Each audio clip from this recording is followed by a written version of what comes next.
कृष्णाय वासुदेवाय हरये परमात्मने प्रणतक्लेशनाशाय ಗೋವಿಂದಾಯ ನಮೋ ನಮಃ.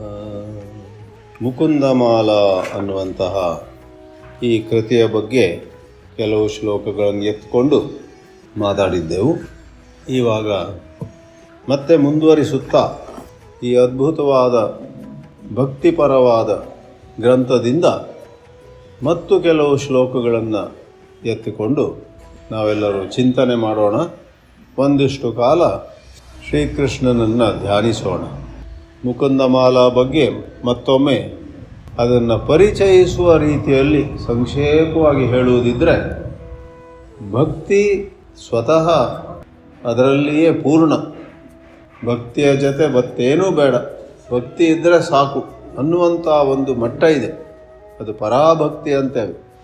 ಈ ಒಂದು ಮುಕುಂದಮಾಲೆಯಲ್ಲಿ ಅದರ ಗ್ರಂಥಕರ್ತನಾದಂತಹ ರಾಜ ಕುಲಶೇಖರ ಆಳ್ವಾರ್ ಈ ಪದ್ಯದ ಉದ್ದಗಲಕ್ಕೂ 40ಕ್ಕೂ ಮೀರಿರುವ ಎಲ್ಲ ಶ್ಲೋಕಗಳಲ್ಲೂ ಬೇಡುವುದೊಂದೇ, ಬಹಳ ಭಕ್ತಿಯಿಂದ ಆತ ಕೇಳ್ಕೊಳ್ಳುವುದೇನು, ನನಗಿನ್ನಷ್ಟು ಭಕ್ತಿಯನ್ನು ಕೊಡುವಂತ. Love for love's own sake. ಭಗವತ್ ಪ್ರೇಮ ಬೇರೆ ಏನನ್ನು ಪಡೆಯಲಿಕ್ಕಲ್ಲ, ನಿನ್ನ ಪ್ರೇಮದಿಂದ ನಮಗೆ ಮುಕ್ತಿ ಸಿಗುತ್ತಂತೆ, ಆದ್ದರಿಂದ ನಿಮ್ಮನ್ನು ನಾನು ಪ್ರೇಮಿಸ್ತಾ ಇದ್ದೀನಿ ಅಂತ. ನಿಮ್ಮ ಪ್ರೇಮದಿಂದ ಮತ್ತೇನೋ ಸಿಗುತ್ತೆ ಅಂತ ಹೇಳಿ ಅಂದ್ಕೊಂಡ್ರೆ ಎಷ್ಟೋ ಮಂದಿ ಹಾಗೆ ಮಾಡೋದು. ಪ್ರೇಮ, ಭಗವತ್ ಪ್ರೇಮ, ಭಗವದ್ ಭಕ್ತಿ ಎಷ್ಟೋ ಮಂದಿ ಏನೇನೋ ಬಯಸ್ತಾರೆ, ದೇವರ ಹತ್ರ ಬೇಡ್ಕೊಳ್ತಾರೆ. ಕೆಲವರು ತಮ್ಮ ಸಂಕಟ ದೂರ ಆಗಬೇಕು, ಸಂಕಟ ಬಂದಾಗ ವೆಂಕಟರಮಣ. ಇನ್ನು ಕೆಲವರು ವಿದ್ವಾಂಸರಾಗಬೇಕು ಅಂತ, ಭಗವತ್ ಅನುಗ್ರಹದಿಂದ ನನ್ನಷ್ಟು ದೊಡ್ಡ ವಿದ್ವಾಂಸರು ಶಾಸ್ತ್ರಜ್ಞರು ಯಾರು ಇರಬಾರ್ದು ಅಂತ ಜಿಜ್ಞಾಸೆಯಿಂದ. ಮತ್ತು ಕೆಲವರು, ಆ 3ನೇ ವರ್ಗದವರು ಹೆಚ್ಚು, ಹಣ ಕಂಡ್ರೆ ಹೆಣ ಕೂಡ ಬಾಯಿ ಬಿಟ್ಟೀತು ಅಂತ ಮಾತಿದೆ. ಸತ್ತು ಹೋದ ಆ ಶರೀರವು ಬಾಯಿ ಬಿಡುತ್ತಂತೆ ಹಣ ನೋಡಿ, ಇಷ್ಟು ತಂದ್ರ ನೀವು ಅಂತ. ಹಣ ಕಂಡರೆ ಹೆಣವು ಬಾಯಿ ಬಿಟ್ಟೀತು. ಹಿಂದೊಂದು ಸಿನಿಮಾವು ಬಂದಿತ್ತು, ದುಡ್ಡೇ ದೊಡ್ಡಪ್ಪ. ಅಪ್ಪನಿಗಿಂತ ದೊಡ್ಡವನು ದೊಡ್ಡಪ್ಪ ಅಲ್ವಾ, ದುಡ್ಡೇ ದೊಡ್ಡಪ್ಪ. ಆದರೆ ಭಗವಂತ ಶ್ರೀಕೃಷ್ಣನೇ ಗೀತೆಯಲ್ಲಿ ಹೇಳಿದ್ದಾನೆ, ಆರ್ತಃ ಜಿಜ್ಞಾಸು ಅರ್ಥಾರ್ಥಿ, ಅವರೆಲ್ಲರೂ ಉದಾರರೇ. ಯಾಕಂದರೆ ಈ ಪ್ರಪಂಚದಲ್ಲಿ ಎಷ್ಟೋ ಮಂದಿ ಏನು ಕೊಟ್ಟರು ಭಗವಂತನ ಕಡೆ ಮುಖ ತರಿಸೋದಿಲ್ವಲ್ಲ. ಈಗ ಬೇಡ ನಮಗೆ, ಇನ್ನೂ 72 ಅಷ್ಟೇ, 80 ದಾಟಲಿ, 80 ದಾಟಿದ ನಂತರ ಇನ್ನೂ 84 ಅಷ್ಟೇ, 90 ದಾಟಲಿ. ಅಯ್ಯೋ ರಾಮ, ಮನುಷ್ಯ ಜೀವನದಲ್ಲಿ ಎಂತೆಂಥ ವ್ಯಸನಗಳು. ಇದರಲ್ಲೂ ಬರುತ್ತೆ ಒಂದು ಕಡೆ ವ್ಯಸನಾಭಿಮುಖ್ಯಂ. ವ್ಯಸನ ಅಂದರೆ ಊಟ, ತಿಂಡಿ, ಸಂಪತ್ತು, ಆ ಭೋಗ, ಈ ಭೋಗ, ಆ ಪ್ರಸಿದ್ಧಿ. ಆದರೆ ಈ ಗ್ರಂಥದಲ್ಲಿ ಭಕ್ತಿಗೋಸ್ಕರವೇ ಭಕ್ತಿ. ಅದು ಇದ್ದು ಬಿಟ್ರೆ ಸಾಕು, ನನ್ನನ್ನು ಬೇಕಾದ್ರೆ ನರಕಕ್ಕಾದರೂ ಕಳಿಸು ಮುಂದಿನ ಜನ್ಮದಲ್ಲಿ, ನನಗೆ ಮೋಕ್ಷವೂ ಬೇಡ, ಮತ್ತೆ ಮತ್ತೆ ಮತ್ತೆ ಹುಟ್ಟಿ ಬರುವುದಾದರೂ ಚಿಂತೆ ಇಲ್ಲ. ಒಂದೇ ಬೇಡಿಕೆ ಅಂದರೆ, ನಾನು ನರಕದಲ್ಲಿ ಮತ್ತೆ ಬರಲಿ, ಸ್ವರ್ಗದಲ್ಲಿ ಬರಲಿ, ಅಥವಾ ಈ ಭೂಲೋಕದಲ್ಲಿ ಬರಲಿ, ಮನುಷ್ಯ ಜನ್ಮ ಬೇಕಂತಲೂ ಇಲ್ಲ. ಒಂದು ಕ್ರಿಮಿಯಾಗಿಯೋ, ಕೀಟವಾಗಿಯೋ, ಪಶುವಾಗಿಯೋ, ಒಂದು ಪಕ್ಷಿಯಾಗಿಯೋ ಬರೋದಿದ್ರೆ ಅದಕ್ಕೂ ಚಿಂತೆ ಇಲ್ಲ. ಆದರೆ ಯಾವ ಶರೀರದಲ್ಲೇ ಇರಲಿ, ನಾನು ಹೆಂಗಸಾಗಲಿ ಗಂಡಸಾಗಲಿ, ನನ್ನ ಹೃದಯದಲ್ಲಿ ಒಳ್ಳೆ ಭಕ್ತಿ ನಿನ್ನ ಕಡೆ ಇದ್ದರೆ ಮತ್ತೇನು ಬೇಡ ಅಂತ. ಅದ್ಭುತವಾದ ಒಂದು ವಿಚಾರ. ಈ 45 ಶ್ಲೋಕಗಳ ಮೇಲೆಯೂ ಚಿಂತಿಸಿದಷ್ಟು ಇನ್ನಷ್ಟು ಮನನ ಮಾಡಬೇಕು ಅನಿಸುತ್ತೆ. ಎಷ್ಟೋ ಮನೆಗಳಲ್ಲಿ, ನಮ್ಮ ಕರ್ನಾಟಕದಲ್ಲಿ ಕೂಡ ದಿನವೂ ಮುಕುಂದಮಾಲಾ ಹಾಡುವಂಥ ಒಂದು ಪದ್ಧತಿ, ಒಂದು ರಿವಾಜಿದೆ. ವಿಶೇಷವಾಗಿ ಶ್ರೀ ವೈಷ್ಣವರಲ್ಲಂತೂ ಶ್ರೀರಾಮಾನುಜಾಚಾರ್ಯರನ್ನು ವಿಶೇಷವಾಗಿ ಆರಾಧಿಸುವಂತಹ ಮಂದಿಯಲ್ಲಂತೂ ಇದು ಮತ್ತೂ ಪ್ರಸಿದ್ಧ.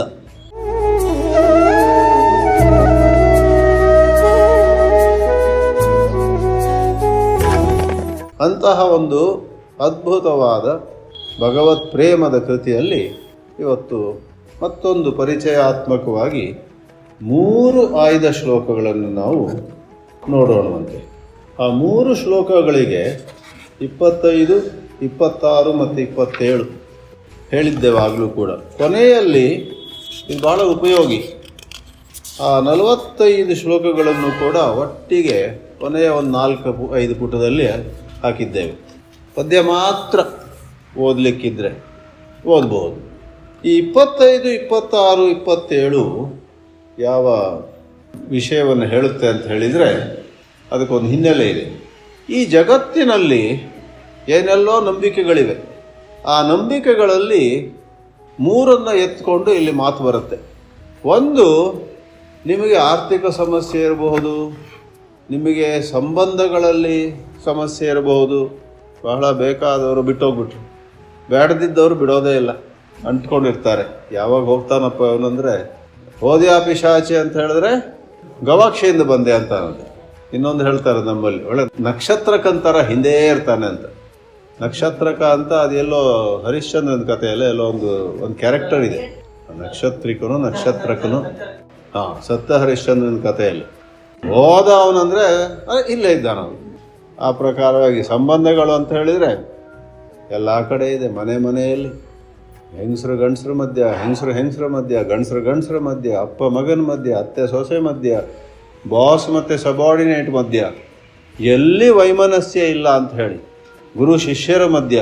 ಕೃಷ್ಣ ಅಂಥ ಒಂದು ಸಂದರ್ಭದಲ್ಲಿ ನೀವು ಏನು ಮಾಡಲಿ, ನಾನು ಎಂತ ಮಾಡಿದರೂ ಕೂಡ ಪರಿಹಾರ ಆಗಲಿಲ್ಲ ಅಂದಾಗ ಒಂದು ನಂಬಿಕೆ ಇದೆ.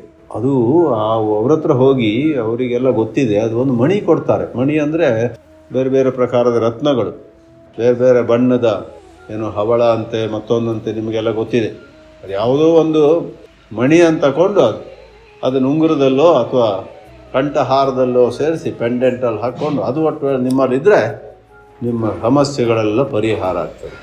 ಆ ನಂಬಿಕೆಯ ಹಿನ್ನೆಲೆಯಲ್ಲಿ ಈ ಶ್ಲೋಕ ಹೇಳಲಿಕ್ಕಿದೆ 25ರಲ್ಲಿ. ಯಾಕಾದರೂ ಈ ಮಣಿ ಆ ಮಣಿ ಅಂತ ಅದರ ಹಿಂದೋಗ್ತೀರ. ಜಗತ್ತಿನಲ್ಲಿ 3 ಲೋಕಗಳಲ್ಲಿಯೂ ಕೂಡ ಅತ್ಯಂತ ಶ್ರೇಷ್ಠವಾದ ಮಣಿ ಅಂದರೆ ಭಗವಂತ ಶ್ರೀಕೃಷ್ಣನೇ ಎಲ್ಲಕ್ಕಿಂತ ಶ್ರೇಷ್ಠವಾದ ಮಣಿ. ಆಮೇಲೆ ಮುಂದಿನ ಶ್ಲೋಕದಲ್ಲಿ ಇವತ್ತು ನಾವು ನೋಡಲಿಕ್ಕಿರುವುದು ಮತ್ತೊಂದು ನಂಬಿಕೆಯ ಹಿನ್ನೆಲೆಯಲ್ಲಿ.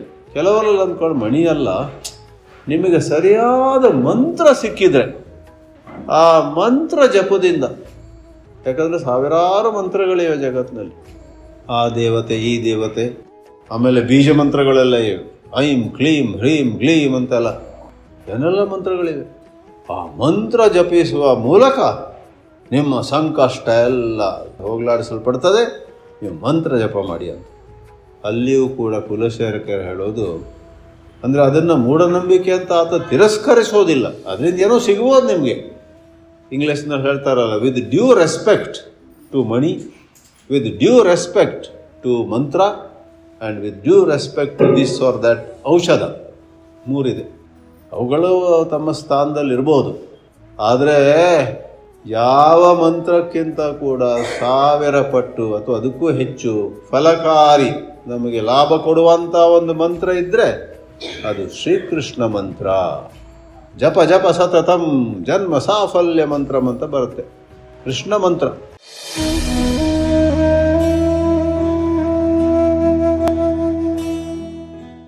ಹಾಗೆಯೇ ಆ 3 ಶ್ಲೋಕಗಳಿಗೆ ಒಂದು ಮುನ್ನುಡಿ ಹೇಳುವ ಹಾಗೆ, 3ನೇದಾಗಿ ಔಷಧ. ಇದಕ್ಕೆ ಆ ಔಷಧ ತಗೊಳ್ಳಿ, ಈ ಔಷಧ ತಗೊಳ್ಳಿ, ಹೋಮಿಯೋಪತಿ, ಎಲೋಪತಿ, ನ್ಯಾಚುರೋಪತಿ, ಯಾವ ಪತಿಯೋ ಬೇಡ. ನಮ್ಮ ರಾಧಾಪತಿ ಇದ್ದಾನೆ, ಕೃಷ್ಣನಿಗೆ ಇನ್ಯಾವ ಹೇಳ್ತೇವೆ, ರುಕ್ಮಿಣೀಪತಿ ಇದ್ದಾನೆ, ಸತ್ಯಭಾಮಾಪತಿ. ಎಲೋಪತಿ ಬೇಡ, ಹೋಮಿಯೋಪತಿ ಬೇಡ, ಅದೆಲ್ಲ ಬರೀ ಕಿತಾಪತಿ ಅಷ್ಟೇ, ಹೆಚ್ಚಾಗ್ಲಿಕ್ಕೆ ಸಾಧ್ಯ ಇಲ್ಲ. ಆದ್ದರಿಂದ ಕೃಷ್ಣ ಅನ್ನುವಂತಹ ದಿವ್ಯ ಔಷಧವನ್ನು ಕುಡಿ. ಓ ಮನಸ್ಸೇ, ಕೃಷ್ಣ ಅನ್ನುವ ಔಷಧವನ್ನು ಕುಡಿದು ನೀನು ಎಲ್ಲ ರೋಗಗಳಿಂದ, ಮಾನಸಿಕವಾಗಬಹುದು, ಶಾರೀರಿಕವಾಗಿರ್ಬೋದು, ಮತ್ಯಾವುದೋ ಇರ್ಬೋದು, ಎಲ್ಲ ರೋಗಗಳಿಂದ ಮುಕ್ತಿ ಬೇಕಿದ್ದರೆ ಮನಸ್ಸೇ ಆ ಶ್ರೀಕೃಷ್ಣ ಅನ್ನುವ ಔಷಧವನ್ನು ಕುಡಿಯಪ್ಪ ಅಂತ ಹೇಳುತ್ತೆ. ಆ 3 ಶ್ಲೋಕ ನೋಡೋಣ. ಸ್ವಲ್ಪ ದೀರ್ಘವಾದ ಛಂದಸ್ಸು, ಬಹುಶಃ ಶಾರ್ದೂಲ ವಿಕ್ರೀಡಿತ ಇರಬೇಕು. 25ನೇ ಶ್ಲೋಕ. ಭಕ್ತಾಪಾಯ ಭುಜಂಗಗಾರುಡಮಣಿ ತ್ರೈಲೋಕ್ಯ ರಕ್ಷಾಮಣಿ ಗೋಪೀಲೋಚನ ಚಾತಕಾಂಬುದಮಣಿಃ ಸೌಂದರ್ಯ ಮುದ್ರಾಮಣಿಃ ಯಕ್ಕಾಂತಾಮಣಿ ರುಕ್ಮಿಣಿ ಘನಕುಚ ದ್ವಂದ್ವೈಕಭೂಷಾಮಣಿಃ ಶ್ರೇಯೋ ದೇವಶಿಖಾಮಣಿಃ ದಿಶತು ನೋ ಗೋಪಾಲಚೂಡಾಮಣಿಃ. ಈ ಮೊದಲು ಹೇಳಿದಂತೆಯೇ ಮುಕುಂದಮಾಲೆ ಅನ್ನುವಂಥದ್ದು ಮುಖ್ಯವಾಗಿ ಆ ಶುದ್ಧ ನಿರ್ಮಲವಾದ ನಿಷ್ಕಾಮವಾದ ಭುಕ್ತಿಯನ್ನು ತಿಳಿಸುತ್ತೆ. ಆದರೆ ಅದರ ಜೊತೆಗೆ ಒಳ್ಳೆಯ ಕವಿತೆ, ಒಳ್ಳೆಯ ಶಬ್ದಗಳ ಆಯ್ಕೆ, ಒಳ್ಳೆಯ ಪದಲಾಲಿತ್ಯ, ಒಳ್ಳೆಯ ಉಪಮೆಗಳು, ಒಳ್ಳೆಯ ಅರ್ಥ ಗೌರವ. ಸಂಸ್ಕೃತ ಸಾಹಿತ್ಯದಲ್ಲಿ ಹೇಳ್ತಾರೆ, ಉಪಮಾ ಕಾಳಿದಾಸಸ್ಯ. ಕಾಳಿದಾಸನು ಒಳ್ಳೆ ಮೆಟಫರ್ಸ್ ಉಪಮಾ ಕೊಡುವುದರಲ್ಲಿ ಎತ್ತಿದ ಕೈಯಂತೆ. ಭಾರವೇಹೇ ಅರ್ಥ ಗೌರವಂ. ಭಾರವಿ ಅಂತೊಬ್ಬ, ಅವನು ಆಯ್ಕೆ ಮಾಡುವ ವಾಕ್ಯಗಳಲ್ಲಿ ಶಬ್ದಗಳಲ್ಲಿ ಒಳ್ಳೆ ಅರ್ಥ ಇರುತ್ತೆ, ಅರ್ಥಗರ್ಭಿತವಾದ ಮಾತು ಹೇಳ್ತಾನೆ. ಆಮೇಲೆ ದಂಡಿನಃ ಪದಲಾಲಿತ್ಯಂ. ದಂಡಿ ಅಂತೊಬ್ಬ ಇದ್ದಾನೆ, ನಾನೇನದೆಲ್ಲ ಓದಿಲ್ಲ, ಈ ಶ್ಲೋಕ ಗೊತ್ತು ನನಗೆ. ಉಪಮಾ ಕಾಳಿದಾಸಸ್ಯ ಭಾರವೇರರ್ಥ ಗೌರವಂ ದಂಡಿನಃ ಪದಲಾಲಿತ್ಯಂ ಮಾಗೆ ಸಂತಿ ತ್ರಯೋ ಗುಣಾಃ ಅಂತ. ದಂಡಿ ಅನ್ನುವನದ್ದು ಪದಲಾಲಿತ್ಯ, ಲಲಿತವಾದ ಪದಗಳು, ಅದು ಹೇಳುವ ರೀತಿ. ಆದ್ದರಿಂದ ಕಾಳಿದಾಸನ ಉಪಮೆಗಳು, ಭಾರವಿಯ ಅರ್ಥಗೌರವ, ದಂಡಿಯ ಪದಲಾಲಿತ್ಯ, ಅದು ಯಾವುದೋ ಒಂದು ಸಂದರ್ಭದಲ್ಲಿ ಮಾಗನನ್ನು ಹೊಗಳಿಕ್ಕೆ ಇಲ್ವ, ಅದರ ಮಾಗನಿಗಿಂತ ಎಷ್ಟೋ ಹೆಚ್ಚು ಕಾಳಿದಾಸನೇ ಪ್ರಸಿದ್ಧ. ಆದರೆ ಆ ಒಂದು ಸಂದರ್ಭದಲ್ಲಿ ಮಾಘ ಅನ್ನುವ ಒಂದು ಕವಿಯನ್ನು ಹೊಗಳಲಿಕ್ಕೆ ಮಾಘೇ ಸಂತಿ ತ್ರಯೋ ಗುಣಾಃ ಅಂತ. ಈ ದಿನ ನಾನು ಹೇಳ ಬಯಸ್ತೀನಿ, ಈ ನಮ್ಮ ಮುಕುಂದಮಾಲಾದಲ್ಲಿ ಉಪಮೆಯೂ ಇದೆ, ಅರ್ಥಗೌರವವೂ ಇದೆ, ಪದಲಾಲಿತ್ಯವೂ ಇದೆ, ಎಲ್ಲವೂ ನಮಗೆ ಸಿಗುತ್ತೆ. ಆದರೆ ಆ ಎಲ್ಲಕ್ಕಿಂತ ಹೆಚ್ಚಿನದಾಗಿ ಕೃಷ್ಣ ಭಕ್ತಿ. ಈ ಭಕ್ತಿಯನ್ನು ನಾವು ನಿಜವಾಗ್ಲೂ ಅರ್ಥ ಮಾಡ್ಕೊಳ್ಬೇಕಾದ್ರೆ ನಮ್ಮೊಳಗೆ ಎಷ್ಟೋ ಅಂತಃಕರಣ ಶುದ್ಧಿ ಬರಬೇಕು. ನೋಡಿ, ಆ ನವಕೋಟಿ ನಾರಾಯಣ ಭಾಳ ಜಾಣ, ಆದರೆ ಎಷ್ಟು ಹಣ ಹಣ ಹಣ್ಣು ಅಂತ ತಾನ್ಯಾರಿಗೇನು ಕೊಡ್ತಿರ್ಲಿಲ್ಲ. ತನ್ನ ಹೆಂಡತಿ ಯಾರಿಗಾದರೂ ಕೊಟ್ಟರೆ ಸಿಟ್ಟು ಮಾಡ್ತಿದ್ದ. ನಿನಗೆ ನಾನು ಆಭರಣ ತಂದು ಕೊಟ್ಟಿದ್ದು ಯಾರಿಗೂ ಕೊಡ್ಲಿಕ್ಕ, ಇನ್ನೊಂದು ಸರಿ ಹಾಗೆ ಒಂದು ಉಂಗುರವೋ ನೆಕ್ಲೆಸೋ ಮತ್ತೊಂದು ಯಾವುದೋ ಯಾರಿಗೋ ಕೊಟ್ಟರೆ ಕೊಂದುಬಿಡ್ತೀನಿ ಅಂತೆಲ್ಲ ಹೆದರಿಸ್ತಿದ್ದ. ಪುನಃ ಪೂರ್ತಿ ಕಥೆ ಹೇಳೋ ಅವಶ್ಯಕತೆ ಇಲ್ಲ. ಆದರೆ ಮಹಾವಿಷ್ಣು ಆ ನವಕೋಟಿ ನಾರಾಯಣ ಅನ್ನುವಂತಹ ಬಹಳ ಆಗರ್ಭ ಶ್ರೀಮಂತನಿಗೆ ಎಂಥ ಒಂದು ಪಾಠ ಕಲಿಸಿದ ಅಂತ ಹೇಳಿದರೆ, ಎಲ್ಲವನ್ನು ಬಿಟ್ಟು ಅವನಿಗೆ ಅದು ಒಂದು ಎಚ್ಚರ ಆದ ಹಾಗೆ, ನಿದ್ರೆಯಿಂದ ಎದ್ದ ಹಾಗೆ, ಕನಸಿನಿಂದ ಎದ್ದ ಹಾಗೆ. ವಿಷ್ಣುವನ್ನು ಬಿಟ್ಟು ಯಾವುದಾದ್ರೂ ಹಿಂದಲ್ಲ, ನಾನು ಇಷ್ಟು ವರ್ಷ ಹೋದ್ನಲ್ಲ, ನನ್ನಷ್ಟು ಹುಚ್ಚ ಯಾರು ಇದ್ದಾರ ಅಂತ ಅವನು ಎಲ್ಲವನ್ನು ಬಿಟ್ಟು ಪುರಂದರದಾಸರಾದ. ಪುರಂದರರು, ಕನಕದಾಸರು, ಉತ್ತರ ಭಾರತದಲ್ಲಿ ಸೂರದಾಸರು, ತುಳಸಿದಾಸರು, ಮಹಾರಾಷ್ಟ್ರದಲ್ಲಿ ಜ್ಞಾನೇಶ್ವರ ಅಂತೆ, ತುಕಾರಾಮ್ ಅಂತೆ, ಅವರೆಲ್ಲರ ಕಥೆಯನ್ನು ನಾವು ಕೇಳಿದಾಗ ನಮ್ಗೆ ಗೊತ್ತಾಗುತ್ತೆ, ಹೌದು ಅದು ಯಾಕೋ ನಮಗಷ್ಟು ವೈರಾಗ್ಯ ಬಂದಿಲ್ಲ, ಭಕ್ತಿ ಬಂದಿಲ್ಲ. ಆದ್ದರಿಂದ ಕುಲಶೇಖರನ ಜೊತೆ ನಾವು ಸೇರಿಕೊಂಡು ಭಗವಂತನ ಹತ್ರ ಪ್ರಾರ್ಥನೆ ಮಾಡಬೇಕು, ನನಗೆ ಭಕ್ತಿ ಕೊಡು, ನಿನ್ನ ಚರಣಗಳಲ್ಲಿ ಒಳ್ಳೆಯ ಭಕ್ತಿ ಕೊಟ್ಟು ಬಿಡು. ಇಲ್ಲಿ ಹೇಳಿರೋ ಮಾತೇನೆಂದರೆ, ಆ ಮಣಿ ಅಂತ, ಮಣಿ ಅಂದರೆ ರತ್ನ ಇರ್ಬೋದು, ವೈಡೂರ್ಯ ಇರ್ಬೋದು, ಬೇರೆ ಬೇರೆ ಚಿನ್ನ ಬೆಳ್ಳಿ. ಆದರೆ ಶ್ರೀಕೃಷ್ಣನೇ ಮೂರು ಲೋಕಗಳಿಗೂ ರಕ್ಷಣೆ, ತ್ರೈಲೋಕ್ಯ ರಕ್ಷಾಮಣಿ. ಇಲ್ಲಿ ಅಲಂಕಾರ ಇದೆ, ಯಾವುದೋ ಒಂದು ವಿಶಿಷ್ಟವಾದ ಕಲ್ಲನ್ನು ಇಲ್ಲಿ ಹೇಳ್ತಾ ಇಲ್ಲ. ಭಗವಂತ ಶ್ರೀಕೃಷ್ಣ ಮೂರು ಲೋಕಗಳಿಗೆ ರಕ್ಷಣೆ ಕೊಡುವವನು. ಭಕ್ತಾದಿಗಳಿಗೆ ಅಪಾಯ ಉಂಟಾದಾಗ, ಭಕ್ತಾಪಾಯ ಭುಜಂಗ, ಆ ಅಪಾಯಗಳು ಹಾವುಗಳಿಗೆ ಹೋಲಿಸಲ್ಪಟ್ರೆ ನೋಡಿ, ಉಪಮಾ ಕಾಳಿದಾಸಸ್ಯ ಬಂತಿಲ್ಲಿ. ಕಾಳಿದಾಸನು ಉಪಮೆ ಕೊಟ್ಟ ಹಾಗೆ, metaphor. If your troubles are like snakes, Shrikrishna is Garudamani. ಅವನು ಗರುಡನ ರೀತಿಯಲ್ಲಿ, ಗರುಡ ಬಂದಾಗ ಹಾವುಗಳು ಆ ಗರುಡ ನೋಡಿಯೇ ಓಡಿ ಹೋಗ್ತವೆ, ಆ ಗರುಡ ಕೆಳಗೆ ಇಳಿದು ಬರಬೇಕಾಗಿಲ್ಲ. ಹಾಗೆಯೇ ಗೋಪಿಲೋಚನ ಚಾತಕ ಅಂಬುದಮಣಿ. ಅಂಬುದ, ಅಂಬು ದದಾತಿ ಇತಿ ಅಂಬುದ. ಅಂಬು ಅಂದರೆ ನೀರು. ನಮ್ಮಲ್ಲಿ ಎಷ್ಟೋ ಮಂದಿಗೆ ಹೆಸರು ಇರ್ತಲ್ಲ ಅಂಬುಜ ಅಂತ. ನೀರಿನಲ್ಲಿ ಹುಟ್ಟಿದ್ದು ಕಮಲ ಅಂಬು. ಅಂಬಃ ಅಂದರೂ ಕೂಡ ಬಹುಶಃ ನೀರಿಗೆ ನೂರಾರು ಸಮಾನಾರ್ಥಕ ಪದಗಳಿವೆ, ಪರ್ಯಾಯ ಪದಗಳು. ಅಂಬುದ ಅಂದರೆ ನೀರನ್ನು ಕೊಡುವುದು ಮೋಡ. ಹೇಗೆ ಒಂದು ಚಾತಕ ಪಕ್ಷಿಯು ಆಕಾಶದಲ್ಲಿ ಕರಿ ಮೋಡಗಳನ್ನು ನೋಡಿ ಇನ್ನೇನು ಮಳೆ ಬರುತ್ತೆ ಅಂತ ಹೇಳಿದಾಗ ಚಾತಕ ಪಕ್ಷಿ ಬಹಳ ಸಂತೋಷ ಆಗುತ್ತೆ. ಯಾಕಂದರೆ ಚಾತಕ ಪಕ್ಷಿ ಕುಡಿಯುವುದು ಆ ಮೋಡದಿಂದ ಬೀಳುವ ನೀರು ಮಾತ್ರ. ಬಿಸ್ಲರಿ ಕೊಟ್ಟರೆ ಚಾತಕ ಪಕ್ಷಿ ತಗೊಳ್ಳೋದಿಲ್ಲ. ನೀವು ಒಂದು ದೊಡ್ಡ 1 ಲೀಟರ್ 2 ಲೀಟರ್ ಬಿಸ್ಲರಿ ತಗೊಂಡು ಚಾತಕ ತಗೋ ಅದು ತಿರಸ್ಕರಿಸುತ್ತೆ. ಆ ರೀತಿಯಲ್ಲಿ ಅದು ಸಾಹಿತ್ಯದಲ್ಲಿ ಒಂದು ಒಳ್ಳೆಯ ಉಪಮೆ. ಗೋಪಿಗಳ ಕಣ್ಣುಗಳು ಆ ಚಾತಕದ ಥರ, ಆ ಕಣ್ಣುಗಳಿಗೆ ತೃಪ್ತಿ ಕೊಡುವಂಥ ಮೋಡದ ರೀತಿ ಇರುವಂತಹದ್ದು ಶ್ರೀಕೃಷ್ಣ ಅಂಬುದ ಮಣಿ. ಮತ್ತು ಅವನಲ್ಲಿರುವಂತಹ ಸೌಂದರ್ಯ ಬೇರೆ ಎಲ್ಲೂ ಇಲ್ಲ. ನಮ್ಮ ಮನಸ್ಸು ಪ್ರಾಪಂಚಿಕ ಆಗಿದ್ದುದರಿಂದ ಎಲ್ಲೆಲ್ಲೋ ಸೌಂದರ್ಯವನ್ನು ನೋಡುತ್ತೆ, ಆದರೆ ದೇವರಲ್ಲಿ ನೋಡೋದಿಲ್ಲ. ಶ್ರೀರಾಮಾನುಜಾಚಾರ್ಯರ ಜೀವನದಲ್ಲಿ ಒಂದು ಕಥೆ ಇದೆಯಲ್ಲ, ಯಾವುದೋ ಒಬ್ಬ ವ್ಯಾಪಾರಿ ತನ್ನ ಹೆಂಡತಿಯ ಬಗ್ಗೆ ಎಷ್ಟು ಮೋಹಗೊಂಡಿದ್ದ ಅಂದರೆ, ಆಮೇಲೆ ರಾಮಾನುಜಾಚಾರ್ಯರು ಹೇಳ್ತಾರಂತೆ ಅವನಿಗೆ, ಅಲ್ಲಪ್ಪ ನಿನಗೆ ಒಂದು ಇನ್ನೂ ಚಂದವಾದ ಮುಖ ತೋರಿಸ್ತೇನೆ, ಆಮೇಲೆ ಆ ಮುಖ ಬೇಕಾ ಇದು ಬೇಕಾ ಅಂತ ಹೇಳು ಅಂತ. ಎಲ್ಲಿ ಅದು ಶ್ರೀರಂಗಪಟ್ಟಣದಲ್ಲಿ ಎಲ್ಲೋ ಆಯ್ತಲ್ಲ ಆ ಕತೆ. ಅಲ್ಲಿ ರಂಗನಾಥನ ದೇವಸ್ಥಾನಕ್ಕೆ ಕರ್ಕೊಂಡು ಹೋಗ್ತಾರೆ. ಅದು 50% ಗುರುಗಳ ಅನುಗ್ರಹ, ಆಚಾರ್ಯರ ಅನುಗ್ರಹ, ಕೃಷ್ಣ ಅವರ ಮೂಲಕ ನೇರವಾಗಿ ಕೂಡ. ಅಷ್ಟು ತನ್ನ ಪತ್ನಿಯ ಮುಖವನ್ನು ಎಷ್ಟು ನೋಡಿದರೂ ತೃಪ್ತಿ ಆಗದಂತಹ ಅಷ್ಟು ಅವಳ ಬಗ್ಗೆ ಆಕರ್ಷಣೆ ಇದ್ದಂಥವನು ರಂಗನಾಥನ ಮುಖ ನೋಡಿದಾಗ ಏನಾಗುತ್ತೋ ಅವರಲ್ಲಿ. ಆ್ಯಕ್ಚುಲಿ ನನ್ನ ನಂಬಿಕೆ ಏನಂತ ಹೇಳಿದರೆ, ನಮ್ಮಲ್ಲಿ ಈ ಪ್ರಕಾರವಾದ ಪರಿವರ್ತನೆ ಆದಾಗ ನಾವು ಸಾಮಾನ್ಯವಾಗಿ ಅಧ್ಯಾತ್ಮಶಾಸ್ತ್ರದಲ್ಲಿ ಅವನ ಮನಸ್ಸಲ್ಲಿ ಪರಿವರ್ತನೆ ಆಯಿತು, ಅವನ ಬುದ್ಧಿಯಲ್ಲಿ ಪರಿವರ್ತನೆ ಆಯಿತು, ಅವನ ಔಟ್ಲುಕ್ ದೃಷ್ಟಿಯಲ್ಲಿ ಅದೆಲ್ಲ ಹೇಳ್ತೇವೆ. ಆದರೆ ಜೊತೆಗೇನೆ ಅದು ತಪ್ಪಲ್ಲ, biological change takes place. Biological change ಅಂದರೆ ಈಗಿನ ವೈದ್ಯಕೀಯದಲ್ಲಿ ಹೇಳ್ತಾರಲ್ಲ, ಅದೇನೋ ಗ್ರಂಥಿಗಳೆಲ್ಲ ಇವೆ ದೇಹದಲ್ಲಿ, ಆ ಗ್ರಂಥಿಗಳೆಲ್ಲ various glands all over the body ಏನೆಲ್ಲ ರಸಗಳನ್ನು ಸುರಿಸ್ತವೆ, ಆಗ ನಮ್ಮ ತಲೆ ಹಾಳಾಗುವುದಲ್ಲ. ಆದರೆ ದೇವರ ದಯೆಯಿಂದ ಆ ದೇವರ ಒಂದು ಅನುಗ್ರಹ ನಮ್ಮ ಕಡೆ ಬಂದಾಗ ಆ ದಿವಸ ಆ ವ್ಯಾಪಾರಿಗೆ ಆಗಿರಬೇಕು. ಒಂದು ಕಡೆ ರಾಮಾನುಜರೇ ನೆಕ್ಸ್ಟ್ ನಿಂತಿದ್ದಾರೆ, ನೋಡಪ್ಪ ಈ ಮುಖ ಒಂದು ಸರಿ ನೋಡು, ಇನ್ನೊಂದು ಕಡೆ ಆ ದೇವರ ದರ್ಶನ. ಆವತ್ತಿನಿಂದ ಅವನು 100ಕ್ಕೆ 100 ಭಗವದ್ಭಕ್ತನಾಗ್ತಾನೆ. ಆ ರೀತಿಯಲ್ಲಿ ಸೌಂದರ್ಯ ಮುದ್ರಾಮಣಿ ಯಕ್ಕಾಂತಾಮಣಿ ರುಕ್ಮಿಣಿ ಘನಕುಚ ದ್ವಂದ್ವೈಕ ಭೂಷಾಮಣಿ. ಅಲಂಕಾರ ಹೇಗಿದೆ ಅಂದರೆ, ರುಕ್ಮಿಣಿ ದೇವಿಯ ಘನಕುಚ, ಕುಚ ಅಂದರೆ ಎದೆ, ಅವಳ ಎದೆ ಮೇಲಿರುವಂತಹ ಭೂಷಾಮಣಿ ಬಹಳ ಸುಂದರವಾದ ಒಂದು ಆಭರಣ. ಇಲ್ಲಿ ಊಹೆ, ಇಲ್ಲಿ ಆ ಒಂದು ಕಲ್ಪನೆ.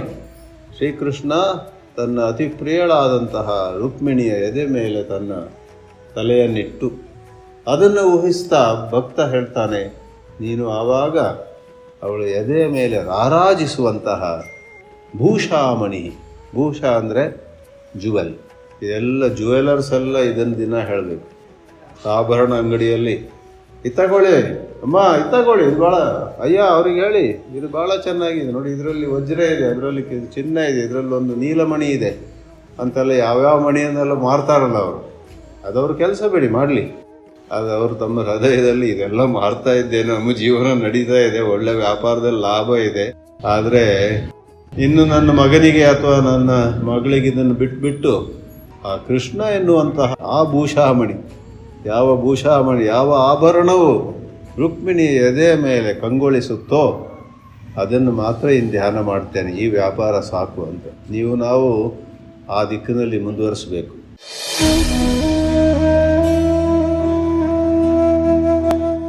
ಹಾಗೆ ದೇವ ಶಿಖಾಮಣಿ, ದೇವತೆಗಳಲ್ಲಿ ಶಿಖಾಮಣಿ, ಚೂಡಾಮಣಿ. ದೇವತೆಗಳಲ್ಲಿ ಎಲ್ಲ ದೇವರು ಇದ್ದಾರಲ್ಲ, ಎಷ್ಟೋ ಬಗೆಯ ದೇವತೆಗಳು, ಎಲ್ಲರಲ್ಲೂ ಕೂಡ ಆ ದಿವ್ಯ ರಾಶಿಯಲ್ಲಿ ಅತಿ ಶ್ರೇಷ್ಠನಾದವನು ಶ್ರೀಕೃಷ್ಣ. ಆ ದೇವ ಶಿಖಾಮಣಿಯು ನಮಗೆ ಶ್ರೇಯಸ್ಸನ್ನು ಕೊಡಲಿ. ಗೋಪಾಲ ಚೂಡಾಮಣಿ, ಶಿಖಾಮಣಿ, ಚೂಡಾಮಣಿ, ಈ ಪ್ರಕಾರವಾಗಿ ಒಂದು ಮಣಿಯ ವಿಷಯ ಬಂತು. ಆದ್ದರಿಂದ ಮುಂದಿನ 26ನೇ ಶ್ಲೋಕದಲ್ಲಿ ಮಂತ್ರವನ್ನು ಒಂದು ಸಂದರ್ಭ, ಒಂದು ಚೌಕಟ್ಟಾಗಿ ತಗೊಂಡು ಹೇಳುವ ವಿಷಯ ಒಂದೇ, ಎಲ್ಲ ಬಿಡಿಯಪ್ಪ, ಹುಚ್ಚು ಹುಚ್ಚು ಕೃಷ್ಣ ಭಕ್ತಿಯನ್ನು ಹೊಂದಿ ಅಂತ.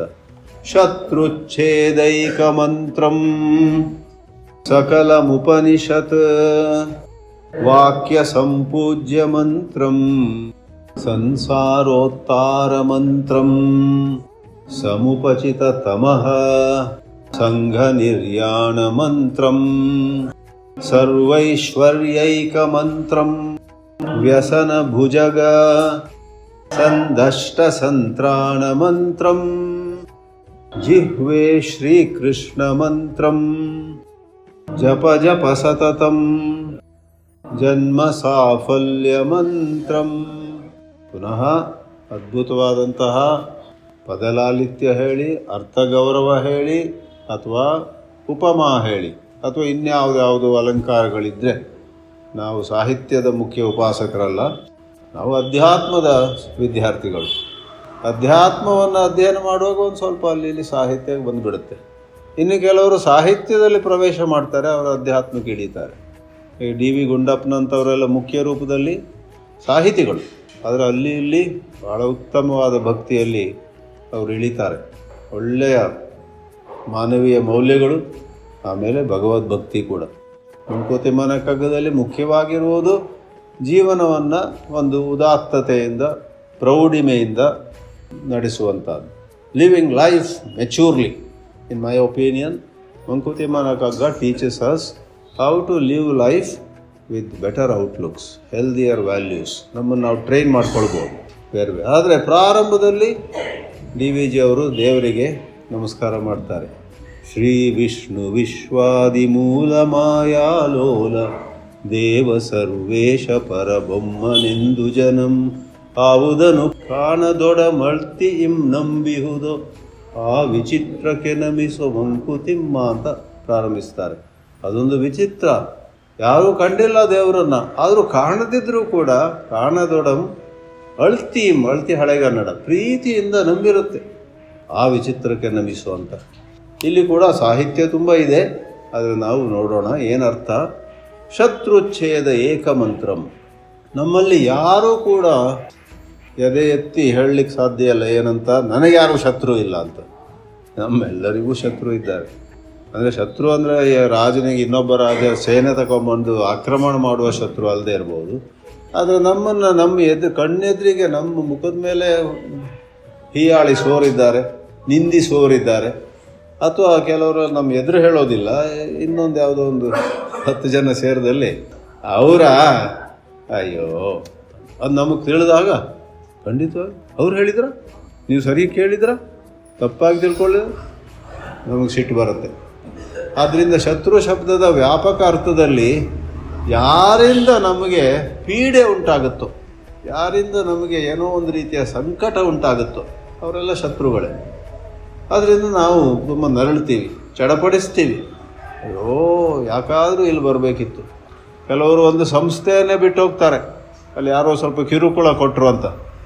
ಕಡೆಗೆ ಇನ್ನೊಂದು ಸಂಸ್ಥೆಗೆ ಹೋಗಿ ಸೇರ್ತಾರೆ, ಅಲ್ಲಿ ಆದರೂ 10 ಪಟ್ಟು ಹೆಚ್ಚು ಕಿರುಕುಳ ಆಗ್ತದೆ. ಇಂಗ್ಲೀಷ್ನಲ್ಲಿ ಒಂದು ಎಕ್ಸ್ಪ್ರೆಷನ್ ಇದೆ, ಒಂದು ಅಭಿವ್ಯಕ್ತಿ, oh my god I fell from the frying pan into fire. ಮೊದಲು ಫ್ರೈಯಿಂಗ್ ಪ್ಯಾನಲ್ಲಿದೆ, ಅದೇ ತಡ್ಕೊಳ್ಳಿಕ್ಕೆ ಆಗ್ತಿರ್ಲಿಲ್ಲ, ಅಲ್ಲಿಂದ ಹಾರದೆ ನನ್ನನ್ನು ನಾನು ಉಳಿಸ್ಕೊಳ್ಳೋಣ ಅಂತ ಬಿದ್ದುದೆಲ್ಲಿಗೆ, ಬೆಂಕಿಗೆ. From the frying pan into fire. ನಮ್ಮೆಲ್ಲರ ಬದುಕು ಅಷ್ಟೆ. ಇನ್ಫ್ಯಾಕ್ಟ್ ನನ್ನ ಅಭಿಪ್ರಾಯದಲ್ಲಿ ನಾವೆಲ್ಲರೂ ಸಾಕಷ್ಟು ಕಷ್ಟಪಟ್ಟಿದ್ದೇವೆ. ಈ ಸ್ವಾಮಿಗೂ ಕೂಡ ಏನು ಕಡಿಮೆ ಕಷ್ಟ ಆಗಿದೆ ಅಂತ ಇಟ್ಕೊಳ್ಬೇಡಿ, ದೂರದ ಬೆಟ್ಟ ನುಣ್ಣಗೆ. ನಾವೆಲ್ಲರಿಗೂ ಕೂಡ ಬೇರೆ ಬೇರೆ ರೀತಿಯಲ್ಲಿ ನಾವು ಬಯಸಿದ್ದೊಂದು, ಆಗಿದ್ದು ಮತ್ತೊಂದು, ಏನೆಲ್ಲ ಆಗುತ್ತೆ ಬಿಡಿ. ಆದರೆ ಅಷ್ಟೆಲ್ಲ ಬವಣೆಯನ್ನು ಪಟ್ಟರೂ ಕೂಡ ನಾವು ಈ ಗ್ರಂಥಗಳೆಲ್ಲ ಹೇಳುವ ರೀತಿಯಲ್ಲಿ ಹೆಚ್ಚೆಚ್ಚು ಸಮಯವನ್ನು ದೇವಭಕ್ತಿಯಲ್ಲಿ ಯಾಕೆ ಕಳೆಯೋದಿಲ್ಲ? ಅಷ್ಟು ಕಷ್ಟ ಆದರೂ ಕೂಡ ನಮ್ಮಲ್ಲಿ ಇನ್ನೂ ವೈರಾಗ್ಯ ಬಂದಿಲ್ಲ, ಇನ್ನೂ ನಾವು ಪಾಠ ಕಲ್ತಿಲ್ಲ, ಇನ್ನೂ ನಮಗೆ ಬುದ್ಧಿ ಬಂದಿಲ್ಲ. ಆದ್ದರಿಂದ ಆ ಶ್ರೀಕೃಷ್ಣನನ್ನು ನಾವು ಬೇಡ್ಕೊಳ್ಬೇಕು, ನಿನ್ನ ಅನುಗ್ರಹದಿಂದ ನನಗೆ ಬುದ್ಧಿ ಬರುತ್ತೆ. ಸ್ಕೀಮಿಂಗ್ ನೇಚರ್, ಸ್ಕೀಮಿಂಗ್ ಅಂದರೆ ಏನೋ ಒಂದು ಕಪಟ ರೀತಿಯಲ್ಲಿ ಹೀಗೆ ಮಾಡಿದರೆ ನನಗೆ ಲಾಭ ಆಗುತ್ತೆ, ಹಾಗೆ ಅವ್ರಿಗೆ ಹೀಗೆ ಹೇಳ್ತೀನಿ, ಇವ್ರಿಗೆ ಹಾಗೆ ಹೇಳ್ತೀನಿ, ಪ್ಲ್ಯಾನ್ ಎಲ್ಲ ಮಾಡು. Scheming nature. ಸ್ಕೀಮಿಂಗ್ ಅಂದರೆ ಆ ಪ್ರಕಾರ ಕಪಟವಾಗಿ ಏನೋ ಯೋಜನೆ ಮಾಡೋದು, ಏನೋ ಕೆಲವೊಮ್ಮೆ ಸಣ್ಣ ಸಣ್ಣ ಲಾಭಕ್ಕೋಸ್ಕರ, ಇನ್ನು ಕೆಲವೊಮ್ಮೆ ದೊಡ್ಡ ಮಹತ್ವಾಕಾಂಕ್ಷೆಯಿಂದ. ಅದೆಲ್ಲ ಮಾಡುತ್ತಾ ಮಾಡುತ್ತಾ ನಾವು ನಮ್ಮ ಭವ ಬಂಧನದಲ್ಲಿ ಇನ್ನಷ್ಟು ದೃಢವಾಗಿ ಕಟ್ಟಲ್ಪಡ್ತೀವಿ. ಆದ್ದರಿಂದ ಹೇಳ್ತಾರೆ ಶತ್ರುಚ್ಛೇದ ಏಕಮಂತ್ರಂ, ಈ ಕೃಷ್ಣ ಮಂತ್ರವನ್ನು, ಅದು ಮುಕುಂದಮಾಲದಲ್ಲಿ ಬೇರೆ ಕಡೆ ಬಂದಿದೆ, ಕೃಷ್ಣ ಅಂತಿರ್ಬೋದು ಅಥವಾ ಓಂ ನಮೋ ನಾರಾಯಣಾಯ ಒಂದು ಶ್ಲೋಕ ಅದ್ರ ಬಗ್ಗೆ ಹೇಳಲಾಗಿದೆ, ಅಥವಾ ಬೇರೆ ಬೇರೆ ಹೆಸರು ಅನಂತ ಗೋವಿಂದ ಮುಕುಂದ ಎಲ್ಲ ಯಾವುದಾದ್ರೂ ಇರಲಿ ನಿಮ್ಗೆ ಅನುಕೂಲವಾದ ರೀತಿಯಲ್ಲಿ. ಕೃಷ್ಣ ಮಂತ್ರ ಅನ್ನುವಂಥದ್ದು ಶತ್ರುಗಳನ್ನು ಛೇದ ನಾಶ ಮಾಡುವ ಏಕ ಮಂತ್ರ. ಎಲ್ಲ ಉಪನಿಷತ್ತುಗಳಲ್ಲಿ ಹೇಳಿರುವಂಥ ಬಹಳ ಪುಣ್ಯ ಕೊಡುವಂತಹ ಮಂತ್ರ. ಬಹುಶಃ ವಿಶೇಷವಾಗಿ ಕಲಿಸಂತರವಣ ಉಪನಿಷತ್ತು ಅವ್ರ ಮನಸ್ಸಲ್ಲಿ ಇದ್ದಿರ್ಬೋದು. ಹರೇ ರಾಮ ರಾಮ ರಾಮ ಹರೇ ಹರೇ, ಹರೇ ಕೃಷ್ಣ ಕೃಷ್ಣ ಕೃಷ್ಣ ಹರೇ ಹರೇ ಅಂತ ಒಂದು ಉಪನಿಷತ್ತಲ್ಲೇ ಬರುತ್ತೆ, ಕಲಿಸಂತರಣ ಉಪನಿಷತ್ತು. ಆ ಥರ ಉಪನಿಷತ್ತಲ್ಲಿ ಹೇಳಿರುವಂಥದ್ದು ಬಹಳ ಪೂಜನೀಯವಾದದ್ದು. ಸಂಸಾರ ಉತ್ತಾರ ಮಂತ್ರಂ. ಬೇರೆ ಏನನ್ನು ಪಡೆದರೂ ಕೂಡ 4 ದಿನ ನಾವು ಹೆಮ್ಮೆಯಿಂದ ಇರ್ತೇವೆ. ನನಗೆ ಸಿಗ್ತದು ಗೊತ್ತಾ, ಆ ಬಹುಮಾನ, ಈ ಪ್ರಶಸ್ತಿ, ಆ ಒಂದು ಭೋಗ, ಅಲ್ಲಿ ಹೋಗಿ ಬಂದೆ, ಇದು ತಿಂದು ಬಂದೆ ಎಲ್ಲ ಹೇಳ್ತೀವಿ. ಎಷ್ಟು ದಿನ ಉಳಿಯುತ್ತೆ? ಪುನಃ ಹಾವು ಮತ್ತು ಏಣಿ ಆಟ ಇದೆಯಲ್ಲ, ಏಣಿಯಲ್ಲಿ ಹತ್ತೇವೆ ಒಂದಿಷ್ಟು, ಆಮೇಲೆ ಹಾವಿನ ಬಾಯಿಗೆ ಬಿದ್ದು ಅಂತ ಕೆಳಗೆ ಬರ್ತೇವೆ. ನಮ್ಮ ಬದುಕು ಹಾಗೆ ಆಗಿದೆ. ಎಲ್ಲಿಯವರೆಗೆ ನಮ್ಮ ಅಹಂಕಾರ ಅನ್ನುವುದು ಆ ಕೃಷ್ಣ ಭಕ್ತಿಯಲ್ಲಿ ಕರಗಿ ಹೋಗೋದಿಲ್ವೋ ಅಲ್ಲಿವರೆಗೆ ಎಂಥ ವಿದ್ಯಾವಂತರು ಇರ್ಬೋದು. ನಾವು ಭಾಳ ವಿದ್ಯಾವಂತರು, ಭಾಳ ಸಾಧಿಸಿದವರು, ಅಯ್ಯೋ ನಮ್ಮನ್ನು ಎಲ್ಲರೂ ಹೊಗಳ್ತಿದ್ದಾರೆ, ನಮಗೆ ಶಾಂತಿ ಇದೆಯಾ? ನಮಗೆ ಶಾಂತಿ ಇಲ್ಲ. ಪುನಃ ಚಿಂತೆ. ಒಂದು ಕಾಲದಲ್ಲಿ ನಮ್ಮ ಬಗ್ಗೆ ಚಿಂತೆ, ಇನ್ನೊಂದು ಕಾಲ ಮಕ್ಕಳ ಬಗ್ಗೆ ಚಿಂತೆ, ಮತ್ತೊಂದು ಮೊಮ್ಮಕ್ಕಳ ಬಗ್ಗೆ ಚಿಂತೆಗೆ ಕೊನೆಯೇ ಇಲ್ಲ. ಅದಕ್ಕೆ ಅಧ್ಯಾತ್ಮದಲ್ಲಿ ಉತ್ತರ ಏನಂತ ಹೇಳಿದ್ರೆ, ಏನೇ ಸಮಸ್ಯೆಗಳಿರಲಿ ನಮ್ಮಲ್ಲಿ ಒಳ್ಳೆಯ ಭಕ್ತಿ ಬಂದರೆ ಆಗ ಆ ಸಮಸ್ಯೆಗಳು ಪರಿಹಾರ ಆಗಬೇಕಂತಿಲ್ಲ, ಅದಿದ್ದಾಗಲೂ you will do your best. ಶ್ರೀಕೃಷ್ಣನ ಅನುಗ್ರಹವನ್ನು ತಲೆಬಾಗಿ ಬೇಡಿಕೊಳ್ಳುತ್ತಾ ಈ ಮಾತುಗಳನ್ನು ನಿಲ್ಲಿಸೋಣಂತ. ಹರಿ ಓಂ.